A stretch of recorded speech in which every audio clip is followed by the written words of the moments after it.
ఎవరి కోసం మాట్లాడుతున్నారు మీరు? ప్రకాష్ రాజ్ కూడా చెప్తా ఉన్నాను, నాకు మీరంటే గౌరవం. I have extreme respect for you. కానీ when it comes to secularism, Prakash Raj గారు, it's a two-way, not one. I have extreme respect for you. You know that. మీరు secularism is all, it is not way. హిందువుల మీద దాడినప్పుడు వచ్చి మాట్లాడటం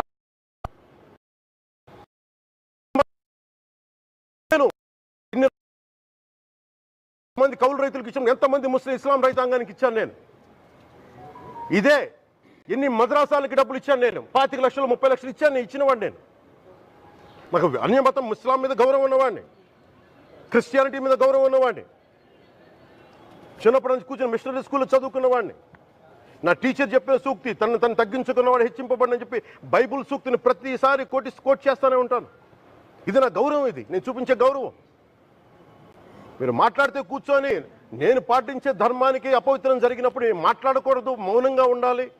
సెక్యులరిజంకి విఘాతం అంటే ఏంటి? సెక్యులరిజంకి విఘాతం నా ఇంటి మీద దాడి జరిగినప్పుడు నేను మాట్లాడకూడదా? నా ఇల్లు 10 మందికి ఆశ్రయం ఇస్తుంది.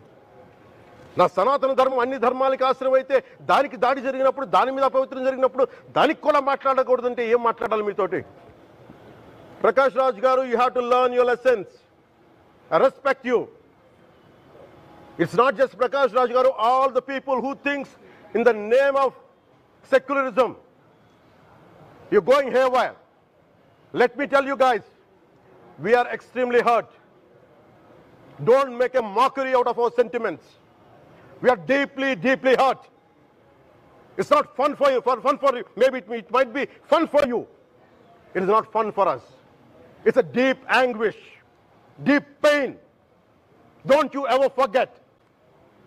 Before you come and think 100 times and talk about Sanatana Dharma. Enough of this. చాలు. ఇష్టానికి మాట్లాడుతూ ఉన్నారు సనాతన ధర్మం మీద. అయ్యప్ప స్వామి మీద మాట్లాడతారు, సరస్వతి దేవి మీద మాట్లాడతారు. అల్లా మీద మీరు మాట్లాడగలరా? మహమ్మద్ ప్రవక్త మీద మీరు మాట్లాడగలరా? జీసస్ మీద మీరు మాట్లాడగలరా? అందరూ కూర్చొని సనాతన ధర్మం మీద, వినాయకుడి మీద జోకులు వేస్తారు, దుర్గాదేవి మీద జోక్స్ వేస్తారు, సరస్వతి దేవి మీద జోక్స్ వేస్తారు. మా మనోభావాలు గాయపడవా? మాకు బాధ ఉండదా? అందుకే నేను ప్రతిపాదించింది ఏంటంటే, ప్రతి దానికి రావలేకపోతున్నాం.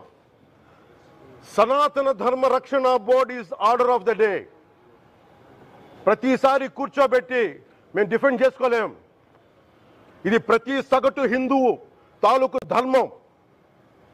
ఇదే ఇస్లాం మీద దాడి జరిగితే ఎంతమంది బయటకు వస్తారు, ఎంతమంది నిరసన తెలియజేస్తారు? రోడ్ల మీద రమ్మని చెప్పట్ల. కనీసం మీకు కోపం కూడా రాకపోతే మేము ఏం చేస్తాం? గుడికి వెళ్ళే ప్రతి హిందువు బాధ్యత కాదా ఇది? నా ఒక్కరి బాధ్యతైనా, మా బాధ్యతైనా మీది కాదా? ధర్మాన్ని మీరు పరిరక్షించడానికి మీ బాధ్యత కాదా?